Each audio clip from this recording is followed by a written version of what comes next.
Ya, Shalom Bapak Saudara. Video ini saya buat untuk memenuhi tugas mata kuliah homiletika di STTII Yogyakarta. Jadi video ini adalah video perenungan singkat firman Tuhan atau khotbah. Karena video ini adalah video perenungan firman Tuhan, maka ada baiknya kita nanti akan berdoa terlebih dahulu supaya video ini bukan hanya menjadi pemenuhan tugas saja, tapi dengan iman kita berharap video ini juga akan menjadi berkat dan memulihkan kehidupan seseorang di luar sana. Mari kita satu dalam doa. Ya Tuhan, firman-Mu adalah kekuatan di dalam kehidupan kami. Saat ini berikan kami benih firman yang baru, supaya benih itu dapat tertanam dalam hati kami, benih itu dapat berakar kuat, bertumbuh, bahkan berbuah, dan buah itu dapat dinikmati semua orang. Ya Tuhan, kami mohon Roh Kudus untuk memimpin kami, supaya kami mendapatkan rema yang baik saat ini. Dalam nama Yesus kami berdoa. Haleluya. Amin. Ya, baik Bapak Saudara. Perenungan ini akan saya mulai dari sepenggal kisah di dalam kehidupan saya. Saat itu tahun 2010, saya masih duduk di kelas 1 SMK. Tuhan izinkan satu peristiwa terjadi dalam kehidupan saya. Peristiwa ini adalah peristiwa yang buruk, peristiwa yang sama sekali tidak saya duga, peristiwa yang sama sekali tidak saya inginkan, dan peristiwa ini benar-benar membuat saya menderita. Jadi detailnya seperti ini Bapak Ibu Saudara. Saat itu saya bertemu dengan seorang bapak-bapak dalam pertemuan yang tidak disengaja. Bapak-bapak ini mencari seseorang, dan ternyata yang dicari adalah salah satu dari anggota keluarga saya. Nah, karena yang dicari ini adalah anggota keluarga saya, maka saya berinisiatif untuk mencari. Berjalannya waktu, dengan usaha saya ternyata semuanya nihil. Saya dan anggota keluarga saya yang lainnya yang mencari salah seorang anggota keluarga saya ini tidak menemukan keberadaan anggota keluarga saya. Jadi saya mulai berpikir di sana. Saat itu saya mulai berpikir bahwa ini nanti akan menjadi satu masalah yang serius. Long story short, ternyata Bapak Saudara, apa yang saya takutkan benar-benar menjadi kenyataan. Bapak-bapak tadi yang tadinya komunikasi baik dengan saya mulai sering datang kepada saya, datang ke rumah saya sambil melontarkan banyak pertanyaan yang saya sendiri tidak tahu harus jawab apa. Nah, kemudian datang lagi dengan kondisi marah. Bahkan yang lebih parah Bapak Saudara, pernah sekali datang dengan ancaman kepada saya secara pribadi. Nah, saat itu saya benar-benar down. Sampai saya ingat waktu saat itu saya ingat saya harus diasingkan dan disembunyikan di suatu tempat oleh anggota keluarga saya demi menyelamatkan mental saya. Benar-benar masa yang sulit. Saat itu saya mengerti dan sadar bahwa saya masih kerdil rohani. Saya masih dalam proses pengenalan akan Tuhan. Rohanian saya masih merangkak perlahan, tapi secara tiba-tiba Tuhan izinkan ini terjadi. Saya harus jujur dengan hati saya saat itu bahwa saya mulai mempertanyakan Tuhan. Seringkali saya bertanya kepada Tuhan, ya Tuhan, apakah salah dan dosa saya? Apakah yang saya perbuat? Kenapa Tuhan izinkan ini terjadi dalam kehidupan saya? Pertanyaan itu terus saya dengungkan dalam doa saya, terus terlintas di dalam pikiran saya, tidak pernah berhenti. Berjalannya waktu, Bapak Saudara, keadaan yang semakin memburuk membuat mental saya ini benar-benar down, baik secara fisik maupun secara mental, benar-benar kacau. Saya merasa saya ini adalah orang yang sangat menderita. Tapi ada satu hal Bapak Saudara yang saya tahu dari kehidupan saya, dari kisah kehidupan saya, bahwa apa yang saya alami bukan karena perbuatan saya. Saya tahu dan saya yakin dengan nurani saya bahwa apa yang saya alami ini bukan karena kesalahan saya. Tapi sambil saya terus mempertanyakan Tuhan. Peristiwa itu benar-benar banyak merubah kehidupan saya secara pribadi. Jadi ketika saya setiap minggu datang ke gereja, saya tetap datang ke gereja, tapi hati saya tercemar dengan kekhawatiran, dengan ketakutan. Hebatnya lagi ketika saya mulai berdoa, saya merasa Tuhan itu dekat dengan saya. Tapi saya mengerti bahwa iman saya masih bentrok saat itu. Nah, itulah sepenggal kisah dari kehidupan saya, bagaimana saya pernah mengalami sesuatu yang buruk yang bukan karena kesalahan saya, dan saya merasa sangat menderita. Bagaimana dengan kehidupan Bapak Ibu Saudara? Pernahkah Bapak Ibu Saudara mengalami hal yang seperti yang saya alami? Atau mungkin sekarang Bapak Ibu Saudara sedang mengalaminya? Mari kita sama-sama renungkan firman sebentar lagi, dan kita posisikan hati kita dengan benar, supaya kita mendapat sesuatu. Kalau Bapak Ibu sekarang mungkin sedang dalam penderitaan, percayalah bahwa saudara akan menemukan kekuatan Tuhan. Amin. Baik, kita buka Alkitab kita. Nats firman kita ambil dari 1 Petrus pasal yang kedua, ayat yang ke-18 sampai ke-23. Kita buka Alkitab kita baca perlahan sambil kita renungkan. Perikopnya, penderitaan Kristus sebagai teladan. Hai kamu, hamba-hamba, tunduklah dengan penuh ketakutan kepada Tuanmu, bukan saja kepada yang baik dan peramah, tetapi juga kepada yang bengis. Sebab adalah kasih karunia jika seorang karena sadar akan kehendak Allah menanggung penderitaan yang tidak harus ia tanggung. Sebab dapatkah disebut pujian jika kamu menderita pukulan karena kamu berbuat dosa? Tetapi jika kamu berbuat baik dan karena itu kamu harus menderita, maka itu adalah kasih karunia pada Allah. Ayat yang ke-21. Sebab untuk itulah kamu dipanggil, karena Kristus pun telah menderita untuk kamu dan telah meninggalkan teladan bagimu, supaya kamu mengikuti jejaknya. Ia tidak berbuat dosa dan tipu tidak ada dalam mulutnya. Ketika ia dicaci maki, ia tidak membalas dengan caci maki. Ketika ia menderita, ia tidak mengancam, tetapi ia menyerahkan kepada Dia yang menghakimi dengan adil. Katakan amin untuk firman Tuhan, Bapak Saudara. Nah, mari kita akan belajar 3 hal atau 3 poin yang bisa kita ambil dari nats yang barusan kita baca. Bagaimana seorang meresponi penderitaan. Nah, ya, itulah tema kita. Bagaimana meresponi penderitaan. Penderitaan yang datang yang seharusnya yang bukan karena ulah kita, penderitaan yang tidak seharusnya kita tanggung. Poin yang pertama, Bapak Saudara, sadarilah bahwa penderitaan adalah kasih karunia Tuhan. Ya, mulai perkatakan Bapak Saudara, penderitaan adalah kasih karunia Tuhan. Kita baca di ayat yang ke-19. Sebab adalah kasih karunia jika seorang karena sadar akan kehendak Allah menanggung penderitaan yang tidak harus ia tanggung. Bapak Saudara, terimalah ini sebagai firman Tuhan. Saya tahu mungkin dari beberapa dari Bapak Saudara yang sedang dalam penderitaan akan sulit sekali menerima ini.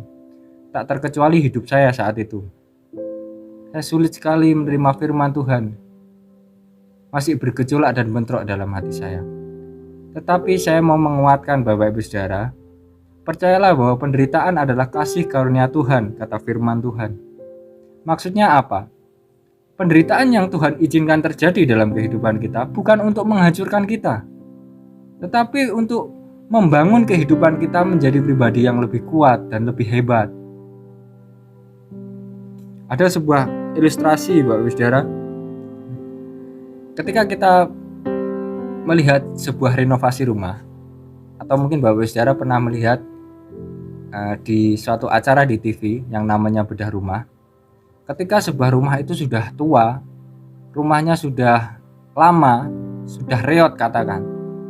Ketika rumah ini akan direnovasi, maka hal yang pertama yang perlu dilakukan adalah merobohkannya. atau dengan kata lain menghancurkannya. Ya, inilah yang tidak bisa kita hindari. Mau tidak mau, suka tidak suka, kalau kita ingin merenovasi rumah, kita harus menghancurkan beberapa atau seluruhnya. Karena dengan demikian nanti tukang-tukang akan mulai membangun dari dasar perlahan-lahan, mulai ke atas menjadi sebuah bangunan yang lebih baru, yang lebih bagus, yang lebih kuat, yang lebih indah. Nah, inilah sebuah ilustrasi dari kehidupan kita juga sebagai orang-orang percaya.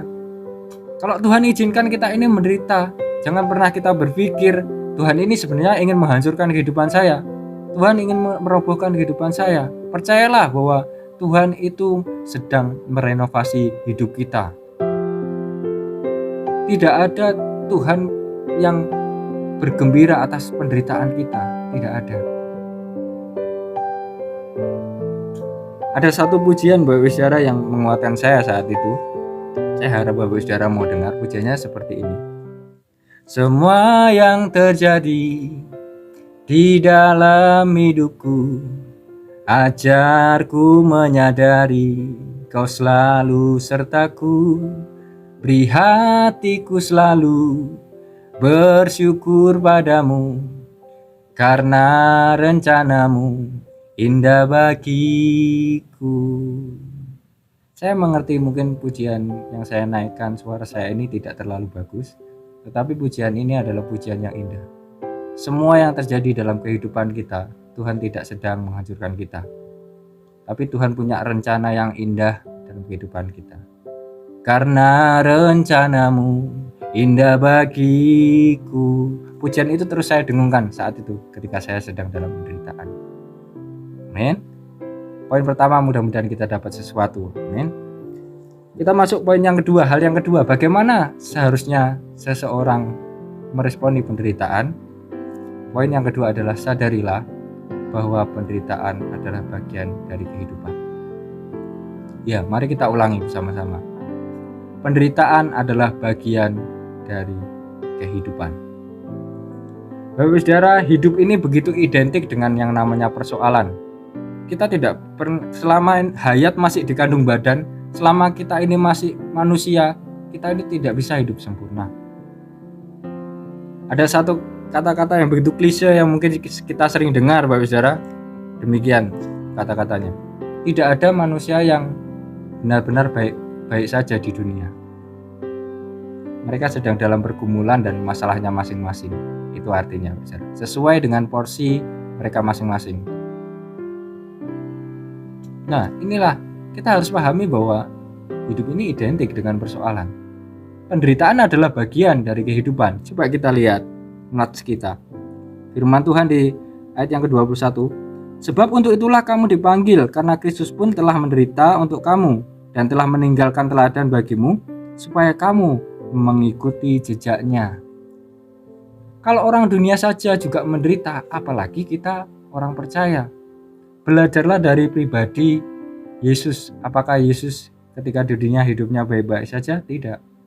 Apakah para rasul, murid-murid Yesus hidupnya baik-baik saja ketika di dunia? Tidak. Mereka semua mengalami masa-masa yang sulit, jalan yang terjal, penuh dengan penderitaan. Bahkan para rasul harus menjadi martir. Nah, inilah kita harus sadari. Mari kita belajar relakan segala sesuatu yang terjadi dalam kehidupan kita. Kalau kita percaya nurani kita ini sudah bersih, relakan itu terjadi dengan iman bahwa Tuhan sedang kerjakan hal yang baik dalam kehidupan saya. Amin. Nah, satu ilustrasi juga Bapak Ibu Saudara dari sebuah bangunan. Pernahkah Bapak Ibu Saudara melihat sebuah proses pembangunan? Rumah, gedung, atau apapun itulah. Pasti dalam sebuah proses pembangunan ada suatu masa yang saya sebut dengan masa berantakan. Apa artinya? Masa berantakan ini adalah masa yang harus dialami di dalam proses pembangunan. Bisa kita lihat dari tempat atau lokasinya. Coba saudara pergi ke satu proyek, saudara akan melihat mungkin ada pasir di sebelah sini ya. Ada batu bata di sebelah situ. Mungkin di sana ada tumpukan genteng.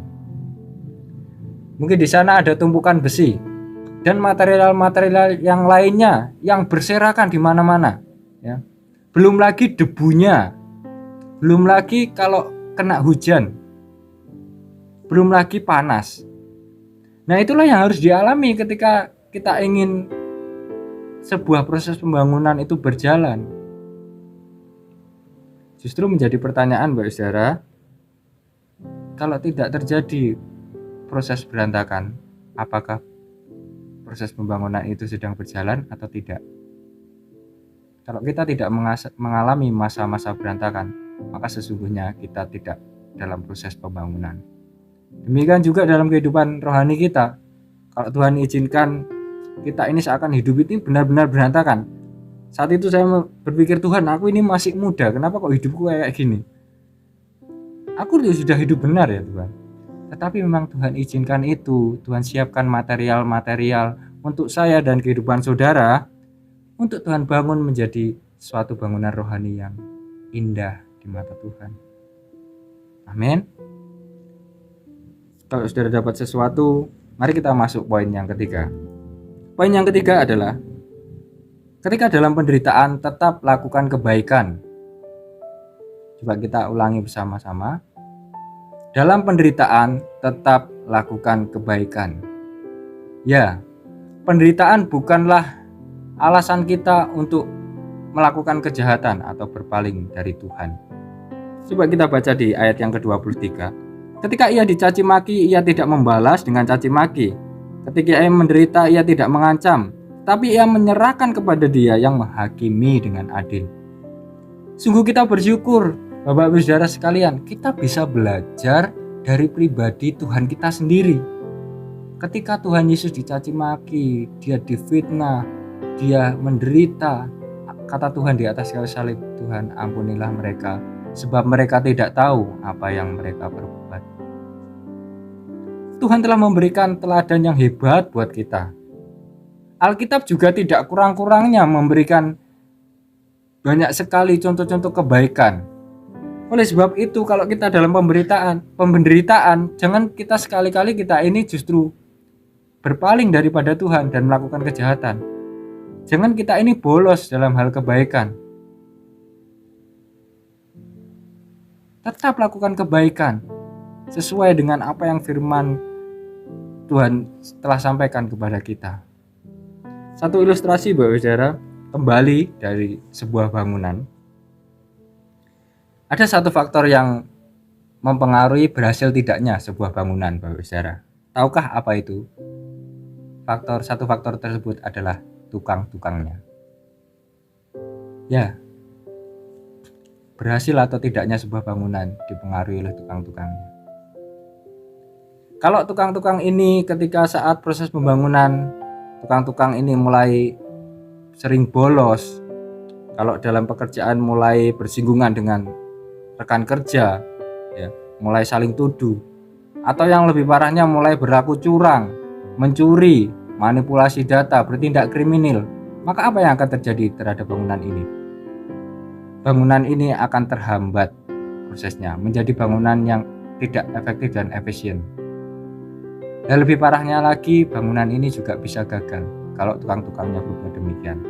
Tapi lain cerita, Bapak Saudara, kalau tukang-tukang ini bekerja dengan baik, bekerja sesuai SOP dengan sepenuh hati, ya, bekerja dengan tidak bekerja dengan jujur, ya. Maka apa yang terjadi? Kita percaya bahwa bangunan akan selesai tepat pada waktunya dan akan menjadi bangunan yang seperti yang diharapkan. Amin. Ada satu pujian kembali, Bapak Saudara, yang memberkati kehidupan saya. Pujiannya berkata demikian. Walau kini ku menabur benih sambil mencucurkan air mataku, percaya suatu saat ku kan menuai berkasnya sambil bersorak-sorai. Ada amin, Bapak Saudara. Ujian ini juga mengajarkan kepada kita, kalau kita sedang dalam penderitaan, walau kita harus menabur benih-benih kebaikan sambil mencucurkan air mata, tetap lakukan kebaikan. Kalau kita harus menangis mencucurkan air mata, kalau kita percaya air mata kita itu adalah air mata doa, percayalah bahwa Tuhan sediakan kemenangan yang besar untuk kita. Mari, dari ketiga poin atau 3 hal yang barusan kita renungkan bersama-sama, saya mengajak kita semua, juga kehidupan saya secara pribadi. Mungkin saudara pernah mengalami penderitaan, atau sekarang mengalami penderitaan, atau mungkin suatu hari nanti mengalami penderitaan. Mari kita pegang firman ini bersama-sama. Mari kita renungkan 3 poin ini, Bapak Saudara. Yang pertama, penderitaan adalah kasih karunia Tuhan. Dan yang kedua, penderitaan adalah bagian dari kehidupan. Dan yang ketiga, dalam penderitaan tetap lakukan kebaikan. Mari kita belajar bersama-sama dari 1 Petrus pasal 2 ayat yang ke-18 sampai 23 ini. Sambil kita berdoa, minta kekuatan Tuhan lebih lagi. Karena kehidupan kita tidak sempurna, kita masih punya potensi untuk kita menerima penderitaan, menerima permasalahan dalam kehidupan kita. Amin, saudara. Percayalah, mungkin sekarang Bapak Ibu Saudara mengalami kondisi-kondisi yang berat, yang saya tidak tahu, yang orang lain tidak tahu, yang keluarga tidak tahu, yang orang dekat tidak tahu, yang gembala mungkin tidak tahu. Tetapi percayalah bahwa penderitaan yang saudara alami, kalau nurani kita bersih, Tuhan sedang membangun kehidupan kita. Mungkin saudara disalahpahami, mungkin saudara sekarang sedang dikhianati, mungkin sekarang saudara sedang dilukai, mungkin saudara sekarang sedang diperlakukan tidak adil oleh seseorang, atau apapun penderitaan yang saudara alami. Tapi percayalah, saya mau berikan satu pesan profetik dari sebuah ilustrasi, bahwa pelangi itu selalu ada sehabis hujan. Amin. Mentari selalu bersinar di balik awan yang gelap. Itulah janji Tuhan kepada kita semua. Mari kita berdoa supaya firman ini menjadi berkat dan kekuatan dalam kehidupan kita. Kami bersyukur Tuhan untuk firman-Mu yang mengajarkan kami bagaimana kami seharusnya meresponi sebuah penderitaan yang terjadi. Kami bersyukur juga kami dapat belajar dari pribadi Yesus itu sendiri, Engkau sendiri ya Tuhan.